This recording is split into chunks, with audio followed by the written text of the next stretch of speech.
Alright, buckle up for a roller coaster ride through a movie that sounds like it was written by someone on a sugar high. We kick off with a team of doctors playing real-life operation on a premature newborn baby. They're so intense, you'd think they were defusing a bomb. Spoiler alert, the baby survives its first boss battle against life. Cut to the mom, Diane Sherman, who's summoned to witness her mini-me's triumph. She's like, "Will my baby be okay?" And the doctors, probably suppressing an eye roll, are like, "Yeah, just survived a round of medical Hunger Games, but sure, let's worry about a cold now."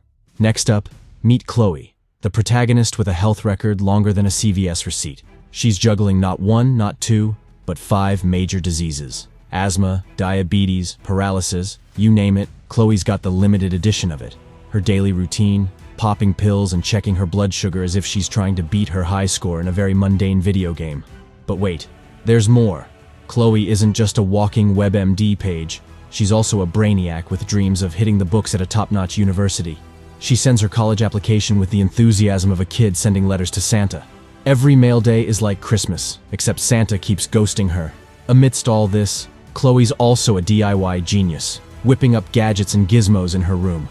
Probably building her own Iron Man suit to deal with her health issues. Who knows?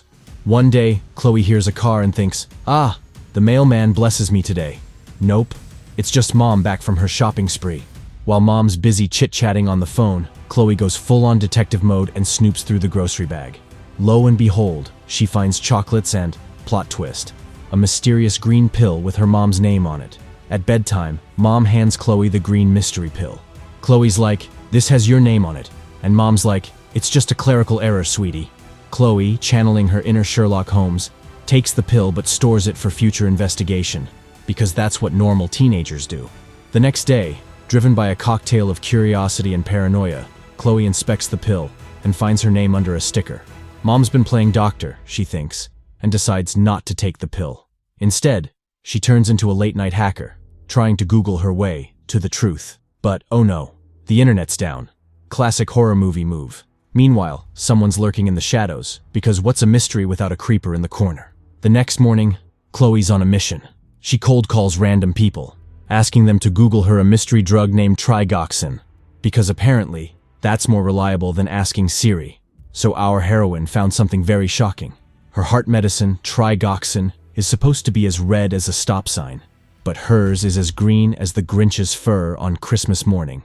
This sparks a light bulb moment for Chloe, and she starts to suspect her mom might be auditioning for the role of Villain of the Year. Ever the clever cookie, Chloe hatches a plan to hit the cinema with Mom.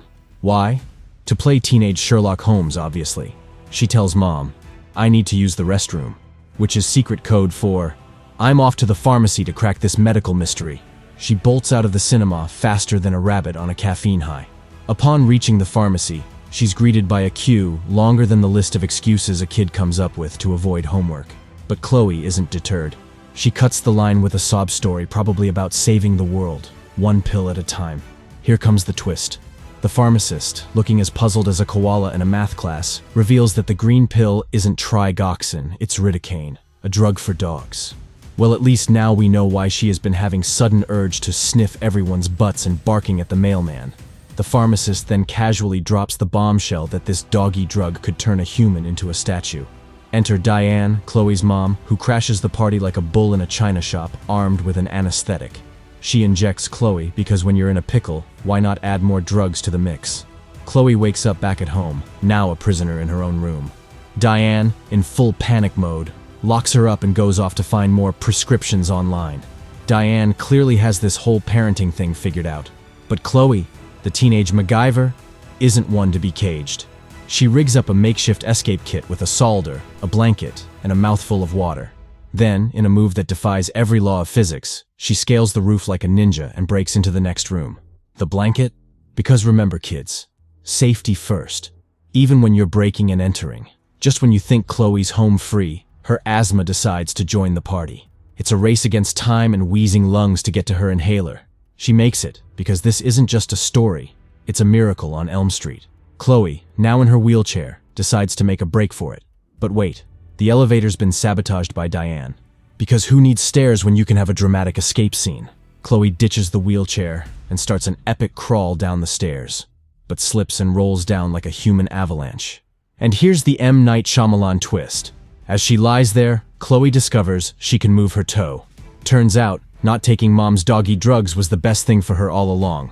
Our heroine Chloe, now convinced that her mom is auditioning for the role of Psychopath of the Year, makes a dash for it in her wheelchair, speeding down the road like she's in a low-budget Fast and Furious. Just as she's feeling the wind in her hair, she hears a car and dives into stealth mode, because apparently, she's also training for the Paralympic hide-and-seek team. Plot twist. It's just the postman, probably delivering more bad news as they do. Chloe leaps out of hiding, nearly getting herself run over because who needs safety when you're in a drama? The postman, now unwittingly cast in Chloe's thriller, is like, "What's up?" Chloe, channeling every dramatic character ever, just whispers, "Help me." It's like a scene straight out of a low-budget thriller. Enter stage left, Mom, aka Diane, who spots Chloe and Mr. Postman. She rushes over, probably ready to win an award for most concerned mom ever. The postman, now a hero in this saga, blocks Diane, saying Chloe wants to go to the police station. Diane, in a plot twist nobody asked for, threatens to report a kidnapping. Because normal parents totally do that. With no phone signal, because of course there isn't, Diane can't call the cops. She agrees to let Chloe go with the postman, but only if she tags along. It's like a family road trip, but with more sedatives and less fun. In a move that would make James Bond raise an eyebrow, Diane suddenly turns into a ninja and stabs the postman with an anesthetic. Because why have a conversation when you can just knock people out? Chloe also gets a dose of the sleepy juice because sharing is caring. Chloe wakes up in her own basement, because who needs a bedroom when you have a perfectly good basement to lock someone in? She's surrounded by a buffet of creepy stuff, including a black liquid that screams, "I'm definitely not orange juice." Chloe's wheelchair is chained up because apparently, Diane is taking no chances in this homegrown prison. Chloe, in her quest to escape, discovers a pile of papers. Lo and behold, it's her university admission letter, hidden away by Diane. The plot thickens like a badly written novel. Chloe finds photos showing she used to be healthy and a death certificate for a baby Chloe. Plus, a newspaper article about a baby kidnapping. Same time, same place. Chloe puts 2 and 2 together and gets 5. She's not Diane's kid, but the kidnapped baby. It's like finding out you're the lost princess of Genovia, but with more kidnapping and less Julie Andrews. Diane then drops in for a casual visit to the basement to confirm the suspicions. She's like, "Surprise, I'm not your mom, and I've been making you sick on purpose because I love you." Talk about twisted love. Diane's ready to go back to the good old days and throws away Chloe's meds. Chloe, now probably wishing she could just binge-watch Netflix like a normal teenager, flat out refuses. The saga continues with Diane, aka Mom of the Year, deciding it's syringe time with a mysterious black liquid. Chloe, understandably not a fan of the whole being injected thing, does what any sane person would do. She plays hide and seek behind a cupboard, in a twist that no one, except maybe everyone, saw coming. She finds poison. Because what's a little home imprisonment without a side of poison, right? In a move that screams dramatic flair, Chloe downs the poison like it's a bad tequila shot. Diane, probably auditioning for a telenovela, weeps dramatically as Chloe embraces her inner Romeo or Juliet, depending on your literary preferences. Now, we pause for a philosophical moment. Is Diane's love real, or just the "I'm gonna control you because I care" kind?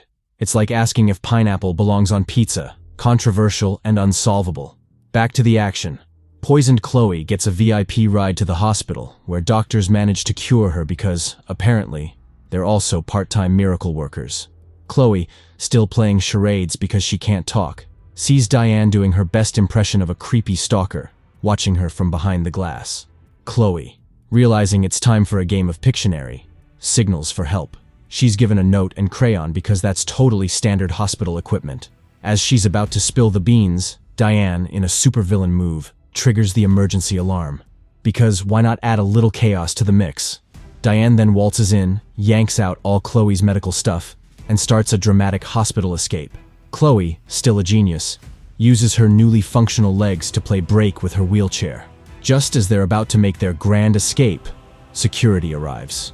Diane, in true action movie villain style, pulls a gun. But plot twist. A security guard channels their inner action hero and shoots Diane, who takes a tumble down the stairs. Chloe is saved, and Diane is off to win a prize for worst mom ever. Fast forward 7 years, and we're in a mental hospital. Chloe, now older and still a bit wobbly on her feet, is visiting none other than Diane. Plot twist. Chloe's life is great now. Friends, graduation, the whole 9 yards. In a moment that would make M. Night Shyamalan proud, Chloe reveals she's been holding onto a piece of dog medicine all this time. She then delivers the ultimate mic drop line to Diane. "I love you, Mom." Now open wide. I guess Diane probably thinking, can I take this with a big bowl of Purina instead?